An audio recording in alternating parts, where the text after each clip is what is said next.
Hello, everyone, and welcome to Africa Fire Mission's weekly virtual training session. My name is Mike, and I'm the programs director here at Africa Fire Mission. So happy that you took time out of your busy schedules to join us for today's training. Today, we're joined by Webster Marshall. Webster's going to be talking to us about lithium batteries, a really good topic that's going to be something we all have to deal with here real soon.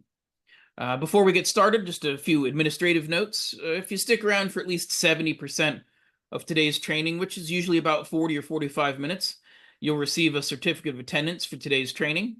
The name that goes on that certificate is the screen name that you're using here in Zoom. So if you need to make an adjustment to that, I'd ask you to do that now. If you've got more than one person watching on your screen, that's okay. We'll get you a certificate of attendance for them as well. All you have to do is drop me an email and let me know who else is watching with you. I'll post my email in the chat in just a little bit. Before we get started with today's training, I'd like to pass things over to Jose Nangiri. Jose is Africa Fire Mission's Fire Safety Officer, and he's going to get us started here with a few words of encouragement. Thank you so much, Chief Mike, and thank you very much, Webster, for honoring our invitation. I truly appreciate you. So today, the word of encouragement is a little bit uncomfortable. It's actually a topic that not so many Africans or even worldwide people don't like to hear about it. But it's important for me to mention it so that we are aware and we can make decisions going forward. So it's all about firefighters and death. You know, we are people who constantly are in the fight, are in the line of death. Anytime that we go to a fire, it's very high chances that we are most likely not to come back. So why do I have to raise this issue up? It's because you need to know within yourself that you need to constantly train. You need to constantly keep yourself in check. Train so that when a need arises for you to save yourself, you save yourself. Number two, you need to constantly be aware of your spirituality. Yeah. Personally, I'm a Christian and I'm constantly in check. My spirituality, why am I with my God if you believe in God? And I have a word of encouragement from the Bible, from Ephesians chapter 2, verse 8 to 9. It says, "For it is by grace you have been saved through faith. And this not from yourselves, it is the gift of God, not by works, so that no one can boast." Always know that your life is held by God, so that you don't boast that, hey, I know my skill. No, have yourself anchored in Christ so that when moving forward, you know that even though death shows up, you know that you're covered. Thank you so much, Chief Mike. Back to you to take us to the next step. Thank you, Jose. We appreciate those words of encouragement. We really appreciate everything that you do to help spread the fire safety and fire prevention message throughout all of Africa. I'll invite everybody to stick around when we complete our training at the top of the hour. We'll pass things back over to Jose to host a tea time. Tea time is a time when you can ask questions about today's training, or you can discuss anything else that might be on your mind. It's a great place to network and hear what's going on in other places throughout Africa. So I welcome you to stick around for that if you have the bundles and you're available. At this point in time, I think sort of without any further ado, I'm going to pass things over to Webster to get us started with today's training. Thanks, Mike. Let me share the screen.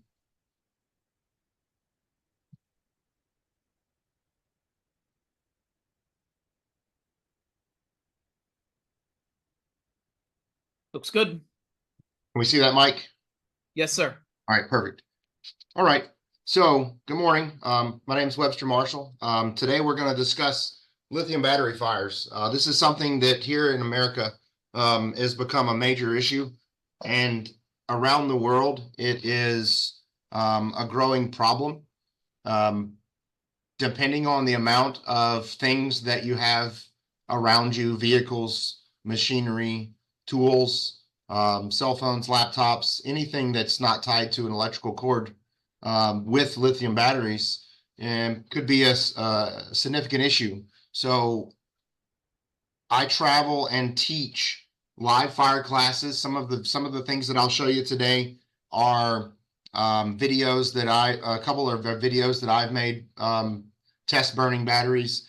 Some are from other instances, and some are grabs that I've pulled off of the internet and social media of issues that people have found, and likely not necessarily some of the situations that you may see, but to kind of give you a big picture look, and then we'll talk about how it could relate. And at the very end, when we go through tea time, I'll show you some broken down batteries of what may be inside and what you could expect, and from some insight of fires that I've personally had at my department. I always like to start, and I appreciate what Jose did. I always like to start, what is the motivation? Why are we here? I'm here to make sure that my family is taken care of, other people's families are taken care of. I am invested and involved in the fire service in the United States, and I try to expand out now that I have the opportunity to help the Africa Fire Mission into other countries as well. Currently, I've only taught in America and Canada. I'm hoping to expand to South America and Africa soon. This is a pretty awesome opportunity. I've been a firefighter for 23 years, and I'm currently in about a week and a half, I'll be the president of the Firefighter Cancer Foundation, and leaving my current role as the research chairman, but I'm also on an NFPA committees for protective clothing. So what do we know about lithium batteries? Have you ever, I guess the questions, have to start with, have you ever seen a lithium battery fire? Have you ever been at a fire where you really didn't understand what happened? Could it have been tied back to lithium battery fires? Everybody has a cell phone. There are laptops. There are drills and tools and some machinery, vehicles, small mobility devices, scooters, bicycles, you name it. They're in just about everything. Watches. There's so many issues that we can find. But the things that make notoriety are generally car fires, which is why I threw these pictures up here. But what do we know about lithium battery fires? And then what do we want to learn? The first picture was a test that was done in 2012 in Texas. And then in 2019, this is a fire in California here in the United States. The problem that I found with these pictures is in that 7 years, we changed nothing in the United States about how we handled this. And I would dare say we didn't really change that much about how we handle this in the rest of the world.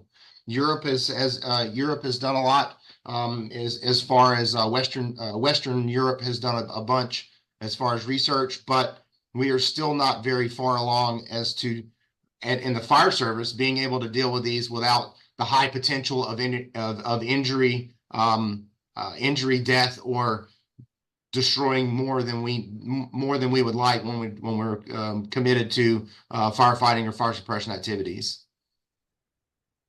So what are lithium batteries? There are 6 different chemical types, and it's basically the metals and the acids and the solvents that go into them. And I've shared this presentation to Mike, and he could make this available to you guys as well. But where are we going to find these? Depending on what the battery is used for, has a high attachment to what the chemical family that it's going to be built from. So, for example, a lot of the vehicles now are moving to lithium iron phosphate, the LFP batteries, and smaller batteries. You'll see some of the manganese, cobalt. You'll see some of the lithium cobalt oxide. The nickel manganese was pretty common. But all of these chemistries in these batteries, basically they choose a different chemistry and a different battery type for how much power needs to come out of it. That's important to us because the amount of energy that can come out of that battery, that can be released from that battery, basically how many milliamp hours, how many amp hours, how much, what's the wattage and the voltage of the battery. The basic power of that battery is absolutely tied to how violent a reaction the fire will be. Small batteries like watch batteries or different or some of these different chemistries will have a less violent fire. Some of the some of the higher amperage batteries will have a very violent fire and will have a much higher gas output. When these batteries go off, they can create north of 300 cubic feet of acid and smoke and gases and chemical release a minute.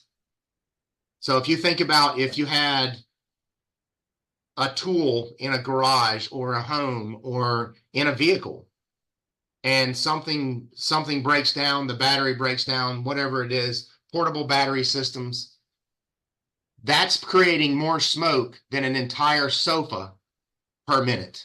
So if you had a piece of furniture burning, this is creating more per second per minute of things that are A, flammable, and B, extremely caustic and can burn you even without the heat, so that it's a chemical reaction. And it can also damage your equipment, which we all know is so expensive and so hard to get. So where are we going to see these things? Cars, trucks, scooters, toys, you name it. Anything that's not a nickel metal or a standard lead acid battery is most likely moving towards lithium batteries. So there's two different kinds, primary and secondary. If you have a rechargeable lithium battery, so that's a lithium ion battery, or if you have a single-use lithium battery, the metals and the chemistry inside of those are both very dangerous. If you pull the lithium out of both, and it's exposed to water, there will be what's called an exothermic reaction. It will release a massive amount of heat. And if they ever get dropped in the water, they can expand and pop like a firecracker. Or if there's a lot of them together, then you'll have enough heat possibly for a small to moderate fire, depending on how big the battery pack is and the amount of energy that's in it. So how are we going to see these batteries? So in a watch or a small device, you'll have something called a coin battery. It looks like a little metal coin, about as thick as maybe a metal washer or a large coin. You can have cylindrical cell batteries that look like a AA battery or a AAA battery or a C cell battery. They're just round solid tubes. Prismatic batteries you'll see in things like forklifts or small machinery or higher output needs for motors. And they look like probably a 2-inch by 4-inch by 6-inch cube. And then you have lithium pouch batteries. Every cell phone or small devices, most laptops, will all have lithium pouch batteries in them. The problem with the lithium pouch battery is it is the most fragile of all of the construction types. You can drop it and damage the corner and cause a fire. You can poke a hole in it with a knife or damage it some way, and you can start a fire. That's when I do testing. That's how I make fires. I do a very minor amount of damage. You can just crush a corner with a hammer, just enough to squish everything together and damage the internal components, and it'll arc and catch on fire with nothing else other than I've just dented the battery. This is what some of them look like. So this coin battery, this is just flat. If you look here, the B, that's a cylindrical battery. And in most devices, you'll have lots and lots of these. I have a drill battery that is for a hand tool, and it has 10 of these batteries in it for just one tool. The prismatic battery, which is C, it looks like a small thermos or heavy little container. It's just very solid and dense. And then the packet battery, just imagine a small wrapped up foil folded battery laid inside of your cell phone, and that's what the packet type batteries are. So what are our applications? You know, the bigger the need, the larger the battery. So the battery on the right is a steel chainsaw battery. So we have the battery chainsaws in the fire service for rescue vehicles in the United States have become pretty popular. So we started seeing quite a bit of these. They're anywhere for the voltage to from 30 to 60 volts. And the amp hours on these batteries or watt hours is with this one that I have here on my desk is a 94 watt hour battery. So there's a significant amount of power here in a lithium in a 40 volt lithium battery, and that could equate to a pretty substantial fire for a battery that only weighs about 6 pounds. Transportation, machinery, some other things that are going in and becoming more prevalent is even if it's not totally electric, for larger passenger cars, buses, and trucks, it could be a hybrid where there's a motor or generator that keeps the batteries charged up and they just alternate back and forth. Still the same technology, just the mass of the batteries. And by the way, if you have an electric vehicle or you have an electric truck or bus or something like that, the battery packs in most of the cars are generally north of 12 to 1,500 pounds. In a big vehicle like a dump truck or a trash truck or a bus, the battery packs could be 700 to 900 pounds a piece for a total of 8,000 to 10,000 pounds of batteries in one of those large vehicles. So we have dump trucks and we have trash trucks in my area. The trash trucks that we have that come and pick up the big dumpsters, the battery pack that's in those, it weighs about 10,000 pounds. 10,000 pounds of battery is enough that we wouldn't be able to put it out for an entire day. And it could reignite days later, hours later, weeks later, if not dealt with. There's power systems in homes, and I'll show you in just a moment of a portable power system that comes out of the Congo. But the power systems in the home, solar systems that need battery backups, you'll find these things literally everywhere. This is a battery company that is based out of Central Africa in the Congo, Awanga Solar. I met the gentleman that had started this company here in the United States at a business research competition about new technology, energy, and safety.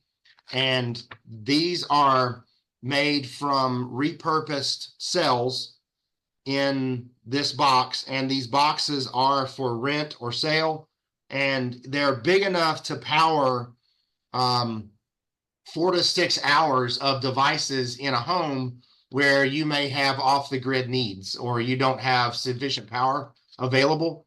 But the problem that you may have with these, if someone has one, if they drop or damage it, if it gets hot and the batteries can't cool themselves, the chemical reaction when these things are taking on energy to store it or releasing energy for you to use it, there is a heat aspect to that. They release heat and they have to dissipate the heat. If they can't dissipate the heat, the cells may break down and you could have an arc fault or a failure inside the battery, which would result in a fire. So just knowing that these are made and distributed in Central Africa currently, I know they're expanding, but this is something else that you can see. It's basically a small generator that is only battery power. It doesn't have a gas motor. It's just the battery portion to deliver energy. But if you run into these things, the problem with the fires that happen is they don't grow like we would all know a fire to grow. They're going to grow in seconds, not minutes. And the gases that come off are extremely flammable, extremely caustic, and explosive.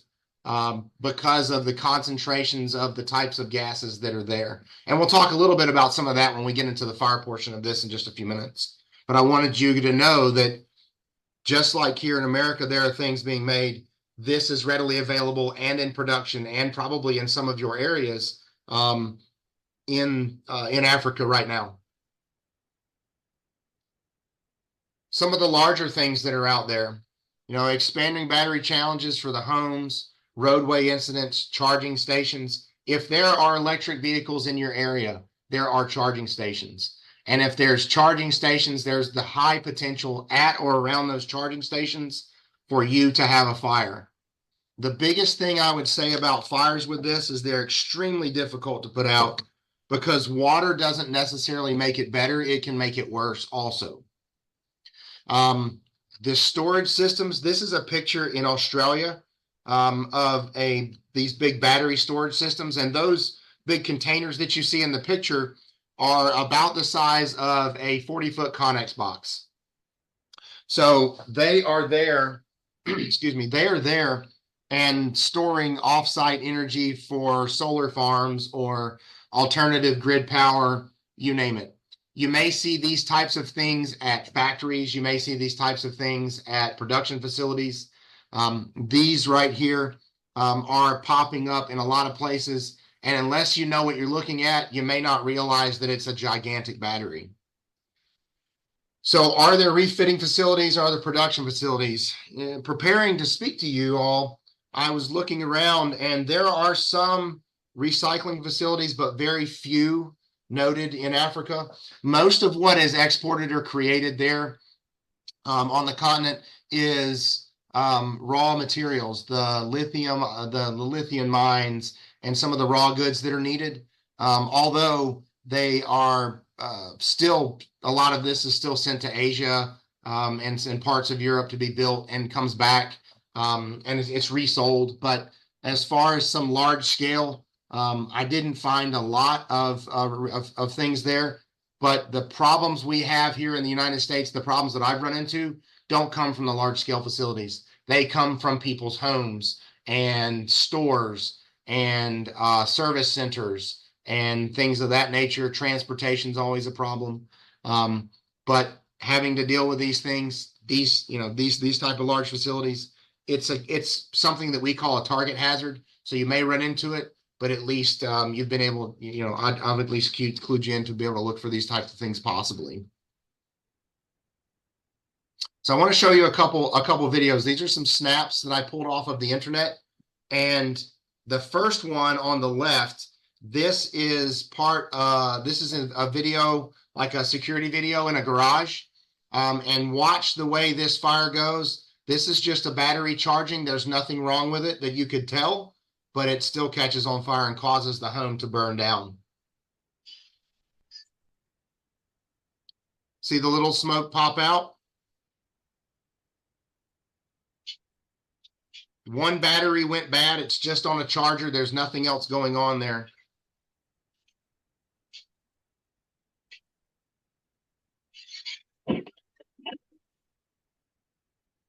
That's one cell. So when I told you earlier, if it's just a drill battery, then there's 10 more. That will happen 10 more times.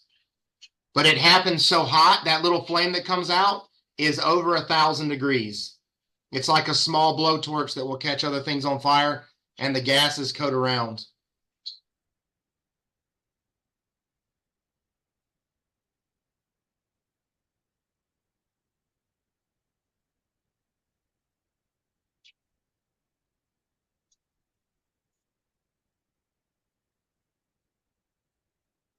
The next video is a Tesla car being re-extinguished a few weeks later.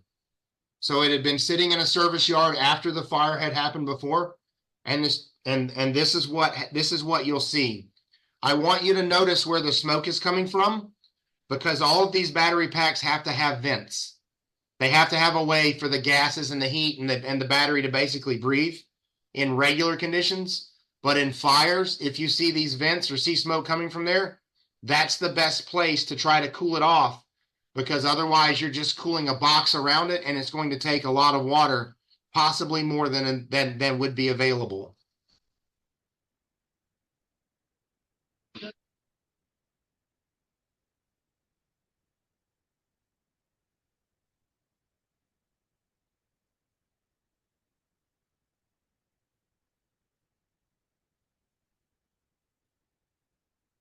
You see where the smoke is coming from? That's a vent on the side of this battery, right under where the door opens on the rocker panel. They're cooling different places, but you could put the water right there and it'll go right to what's burning.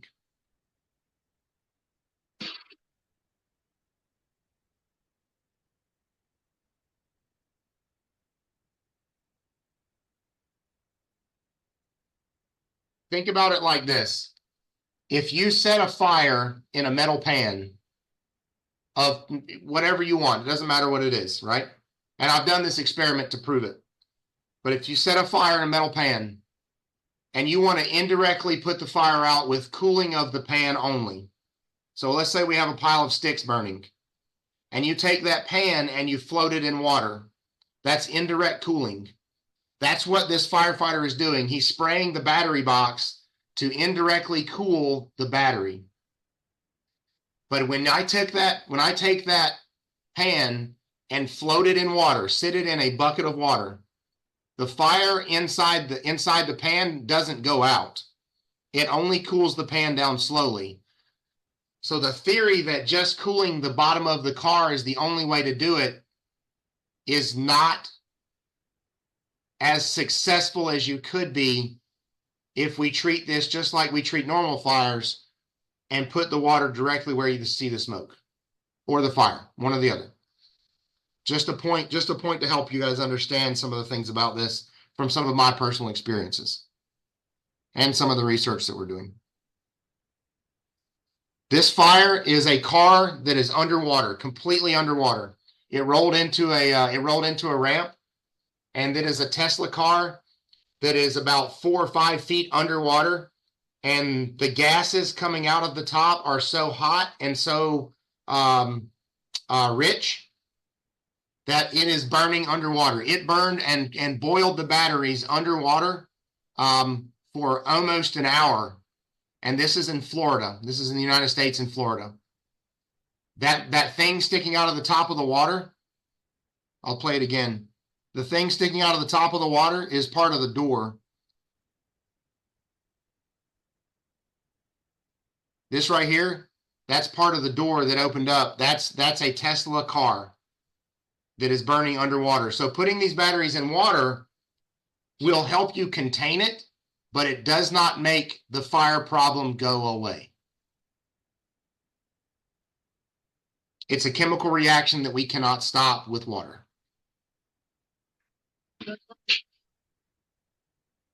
These are fires that I did. This is part of the research that I'm doing. I've got a test process that we're working on to figure out how to A, best put these out, and B, control the chemicals that come off of them.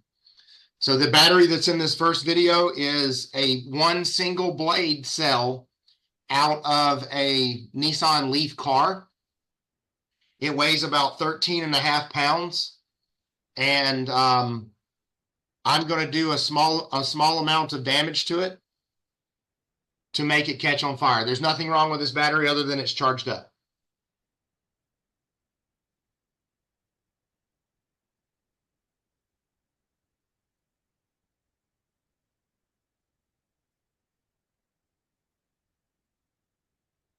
Apologize.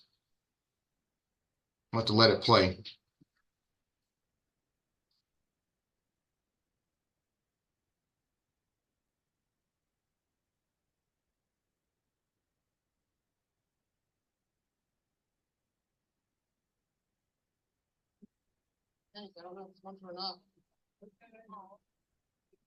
So I'm going to poke a hole in it with a brad nail in the very front.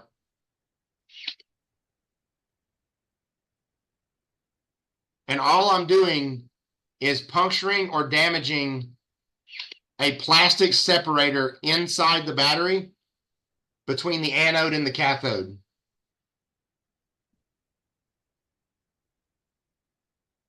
Sometimes the reaction is instant. I've had one go off right at the very first damage, and sometimes it takes a little bit. But watch what happens once it catches on fire. And think about this in terms of where these are in vehicles, you can't see them. Where these are in battery packs, in tools or machines, you can't see them.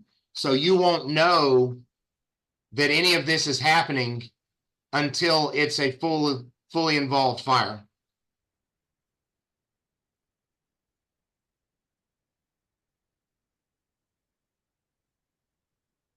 It's hard to see because it was a little windy, but there's a small amount of smoke coming off. The battery's already heating up. I'll show you the thermal imager video in just a moment.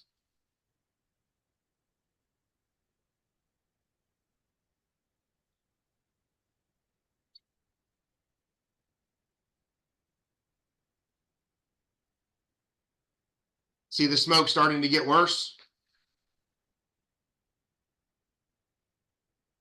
It made its own heat. It went from 65 degrees Fahrenheit to 500 to 1600 degrees during this. And all of that is the smoke. All of that is flammable. It will be a fire in just a moment.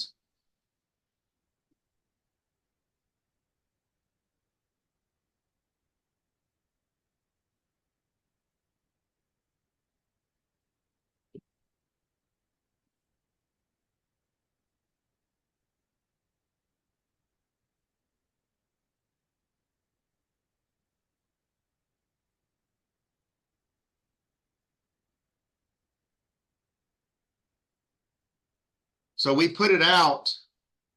I can't fast forward. Apologize. We put it out with a foaming agent, a cooling agent, but it stayed hot. It stayed 500 degrees Fahrenheit for an hour until we put it in that drum to the left, which is full of water. And then it released hydrogen gas and hydrogen fluoride, which is a very, very caustic acid that will decalcify your bones, or could decalcify your bones and make your heart stop because of calcium deficiencies, a chemical reaction.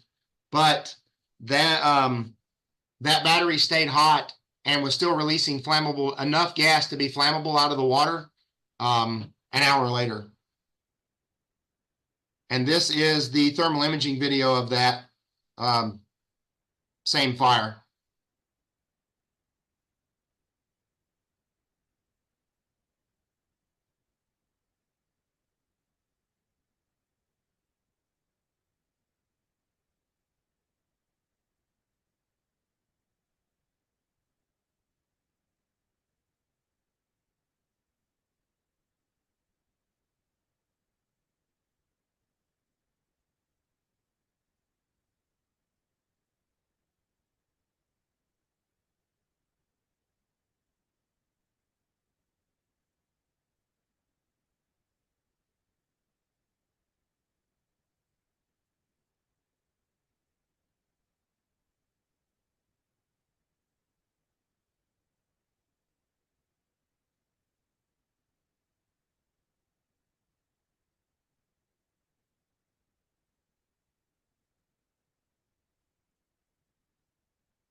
Notice the amount of heat coming out. That's not smoke. That's just the heat plume that you couldn't see before. And you'll see when it turns into fire because it all turns red.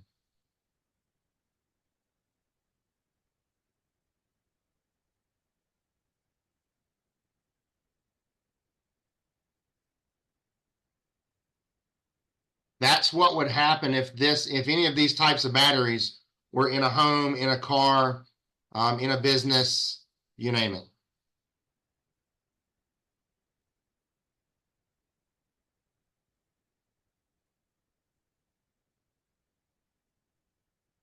Much faster fire growth than any other combustible other than flammable liquids that we could see.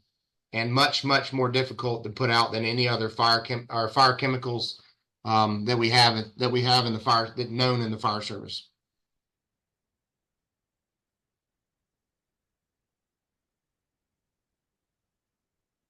So what do we do? Well, you can flow a lot of water, and I converted this roughly to liters per minute.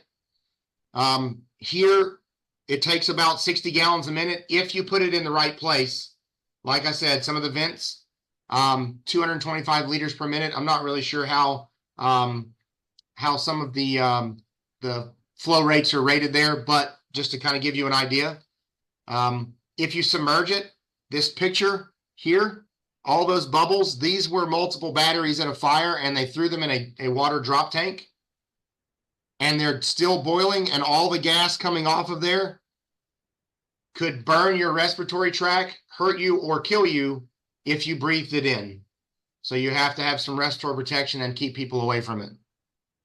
The off-gassing is not water soluble. Some of the chemicals will break down, but most of them will still come out flammable and dangerous out of the water column, which is like that big bucket of water there. Submerging it, it just burns down to the water line, but it still burns. So just putting in water may not solve the problem, but it may just keep other things from not burning up around it. Isolation is one of the biggest successful things that you could do. If you have foam, foam doesn't work. Regular AFFF foam does not work on these types of fires. There's other things being invented. There's these little multi-use nozzles, fire blankets. Again, the isolation thing is a big success. Fire blankets and less water. But the problem with fire blankets is they are very, very expensive and hard to get. So depending on what you have available, got to make some idea, or got to come up with some ideas. Over in parts of Europe, they've created devices that can poke holes in some of the battery cases to get the water to it quickly, or to get cryogenics. They use liquid CO2 in this application, and it has, sometimes it works and sometimes it doesn't. But if you puncture it, one of the biggest problems is there's alternating current and there's direct current as far as electricity goes. And it doesn't take very much to interrupt your heart to put you into cardiac arrest. It doesn't take very much to burn you severely with electricity. There is a lot of what's called stranded energy in these batteries. Sort of the example I can tell folks is if you had if your finger was wet and you touched both connectors on a 9-volt battery, it could burn you a little bit. If you touched both sides of this or arced out something on this, it could kill you. The batteries in the cars are 500 to 800 volts, and you're talking 85 or 100 kilowatt hours of energy. So there's a lot there, and the stranded energy is a problem. Most places that deal with these, after they get done, they have to soak them in really, really rich salt baths. So a big vat of water with lots and lots of salt mixed into it to basically make the energy dissipate so it's inert after there's a fire. If you poke a hole in this or use conductive tools while messing around with fires or arc out, you have the potential to hurt yourself. So you just have to be very, very careful as to how you work around these things after they catch on fire, because all of the conductors will be exposed from the fire. So here's some future innovations. I just wanted to throw this in and let you guys know this is a project that I'm working on. This is a robotic machine that can pick up cars or cool it off or put things where we can't send people. Underground, in parking garages, in places where it's too dangerous to send a person, we can drive this machine. It's unmanned, and we can discharge dry ice and liquid nitrogen. It works really, really well. Accessibility is still a problem. So there's a lot of different research being done. and eventually it'll make it out to the fire service in general. But right now, a lot of this stuff is still in the beginning phases. So PPE, you have to wear all of your PPE. The chemicals could damage your PPE, your bunker gear. So make sure that you clean it off. When I did the cancer talk not too long ago, I talked about making sure to clean your gear and clean your uniforms. You have to rinse this off and dilute the acids that could be on there, because they can hurt you or your gear, and next time your gear may not be fire resistant.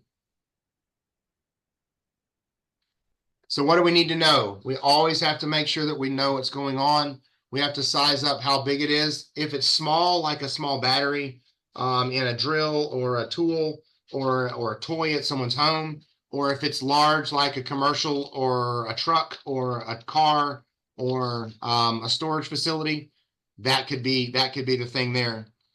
Where's the battery openings to cool it? Isolate it if possible. Get other things away from it, or drag it away from where it could be burning, to either A, let it burn out, or B, conserve your water as best possible to protect other exposures. Overhaul and monitor. There's going to be stranded energy, and make sure that it is nowhere near anything else that it can catch on fire for days or weeks later, because it could spontaneously combust 10 days from now for no other reason than that, but there was still electricity inside of it. The fires will only happen with batteries that have energy inside of them. If they are completely depleted, they will not burn like this. They'll just burn like plastics. But if they have energy, they can burn like the video we showed a moment ago. So what are some considerations that you could think about? What are your resources that you have? Do you have a lot of water available? Do you have a lot of people available? Do you have a lot of time? Are you able to isolate? Is this in a congested area that it's around a lot of other things that can burn? You know, buildings, cars, machinery, home furnishings, home goods, things like that. And what is your water supply? Our large fires here, a car fire, for example, could be 8,000 to 10,000 gallons, 20,000 to 30,000 liters of water could be needed for a car fire to continuously cool it, because it's very difficult to put out. Is isolation and letting it burn, or controlling it as much as you can, a better option? It's an option. You just have to choose what you think best fits the area or the things that you have to protect in your response. And then what about the people that could be around? This could make someone very sick. It could make you very sick. So we have to make sure that we isolate and protect as much as possible. And the chemical concerns, rinse everything off. Decontaminate. Preliminary exposure reduction is a must. It's an absolute must with this, because it can hurt you very much for a long time. If there's no fire and maybe we just see smoking batteries, or someone says it's really hot, we just need to monitor. Again, take it away. Put it somewhere. If I, with all the research that I do, if I have a bad battery, or I have something that's showing heat, or it's deformed, or like a battery used to be square is now round, I put it in a metal drum, lock the lid, and put it away from my house and my buildings. And it stays in a metal drum for a week or two, until I can figure out what to do with it, because at any point it could be a fire. The same thing here. If your cell phone gets hot and it won't cool off when you're charging it, your battery is going bad and could catch on fire in your pocket, catch on fire in your office, catch on fire in your vehicle, catch on fire in your home, catch on fire next to your bed or in your house when you're charging it. These are all things that we need to think about and just look for. If you have a thermal imager available, I know they're hard to get, but if you have a thermal image available, use it, because we can see the heat that way. That's what we use regularly to monitor if it's still a problem or not. If it's creating heat or maintaining too much heat, we understand that battery is an issue. So the hazmat concerns, the hazardous materials, the chemicals, hydrogen fluoride, carbon dioxide, DC, ethane, ethylene. This is just a few of hundreds of chemicals hundreds of very dangerous chemicals that come off of this, not to mention the raw materials that are in the batteries that are also very dangerous. So again, if you have a bunch of these batteries, let's say you went to a someone's home or a business that had tools that run off batteries, and there was a fire with those batteries. The batteries need to be put into a metal drum or put away from other things so they're not an issue later, because they have a high potential to be an issue later. We put them in overpack drums, or if we have to ship them to get rid of them, it's all based off the energy rating of the battery. And at the end of this presentation, I'll also send Mike a list of things that you guys can look up on the internet, that are other resources that could kind of clue you into what else is out there. This is just a very small snip of what the lithium battery problem is to the fire service. We remediate here with a silica powder. It's called cell block. And this is basically an encapsulating granule that you can put in you put it in the bottom of the drum, put the battery in there, and dump some more of this around it. Some places have used wet sand. So put sand in the bottom, put the battery in, put it over top, and put moisture in there. It's not going to stop it from doing what it was going to do if there was going to be a fire, but it will help control it because of the silica in the sand and the moisture in the water to help absorb some of the heat. But it will be a problem until the battery has no more electricity inside of it, or could be a problem. So what is the remediation process? How are we going to do this? Are there people from your agency that are trained to handle these things? Is there anyone in your town or municipality that can help you? Are there any other outside resources available? If not, do the best thing you can to protect the people around your homes, your towns, and your cities. Decontamination, it's really important. You have to get this stuff off of your gear and you as soon as possible. You've got to rinse off your gear. You've got your coats, your pants, your helmets, your boots, your gloves, your air packs. Rinse off your equipment, because later on this could continue to damage it. Like I said, it's very acidic. On a pH scale, some of the acids and chemicals coming off of this have a rating of less than 2 on the pH scale. 1 to 2 is a very, very strong acid. The higher numbers up to 14 are very, very strong bases. Neutral is 7. So as low as these numbers could be, they could be very damaging. So make sure that you protect yourself and your people with rinsing off by any means that you have necessary. Soaps or decontamination materials. Make sure that you're protecting yourself. Wash your hands when you get done. Wash your clothes when you get done. This is just an example of what we have for a decontamination matrix. You can go from the hot zone where the fire was, rinse off or clean off, get rid of your gear, drink some water, take a break in the cold zone. If you have to go back and do more, go back to the warm zone, but try to keep some of these things separate. Try to keep it as clean as possible. Try to do the best you can with the resources that you have to clean, maintain, and protect your gear, to protect yourself. That's the last line of defense for us. All of the things that we learn, all the tools that we have, the last line of defense is the stuff closest to your skin or protecting your respiratory tract. Make sure that you take care of it as best possible. And training. Think about where you may find these things. Job hazard analysis just means we've asked questions of ourselves where we can find these potential problems and then train around it. All of a sudden we talk about this, you'll start seeing, well, there's a battery there, or this thing's run by a battery, or there's a battery pack that does this. all of these things are potential problems for you, potential fires for you. And what is the saturation in your area? Is it still the same response that it was? Are we still able to fight a car fire with whatever our response was? One engine, one crew, one fire station. Is it a bigger risk in home fires? The risk is that the fire will grow faster.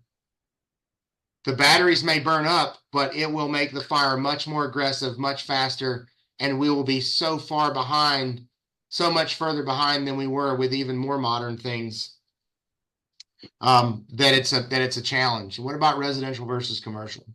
There's a lot of questions, but start looking around and just see what you find. These are some of the resources I've mentioned. There's guides for all of the vehicles. There's international guides. There's North American guides. I'll provide some of these resources, and here's some of the other websites, but I'll provide these things to Mike to try to get everything out and share it with you all, and be happy to help as much as possible. One last slide here. Circling back, so what do we know about lithium battery fires? Hopefully a little bit more now than we did when we started this venture. And what do we want to learn about them? I hope that I've instilled maybe some questions for you. Maybe some places that you could look and figure out where these potential dangers could be, because this is a unique danger that could kill us. I take this very seriously, and I've had 5 of these fires personally, and within the last maybe year and a half, that were directly because of these types of batteries. So, but then what can we teach others? So whoever may not have been here, what can I pass? How can I pass that message to the next person in the fire station, in the fire department, to people in my community? Make sure that they know. So maybe, because our first line of defense is education. Can someone else in the community help us with this, or stop the fire from having? Because a loss is a loss. It's no more or less if we solve the problem or if they solve the problem. So this is always backed by the Firefighter Cancer Foundation, and Command and Control, which is my consulting group. If there's any further questions, please let me know. And I really do appreciate your time, and I'm gonna give you your screen back. Awesome. Thank you, Webster. That's a really great presentation. Some great videos there. Lots of great information. Appreciate you coming today and sharing with that. In a few moments here, we'll open up the floor to questions. I think I'll sort of wrap up this formal portion of the training and our recording before we get to that. The big thank you, Webster, for taking the time out of your schedule to join us. Also, a big thank you to all of you out there that took the time to come and join us for this training. Webster mentioned some of the different resources he's going to put together and get out to us. Keep an eye on that Google folder that I posted in the chat. Under the additional materials, you'll be able to find that stuff there. And keep a watch out for some of the socials that we do. And we'll get an info sheet up there on our socials within probably the next week or so to address some of this stuff too for you. So lots of great resources. Thank you for taking time out of your schedules to come and join us. We've got plenty of extra seats here in the training, so be sure to let your friends and colleagues know about the training here as well. And I hope to see you all again next week.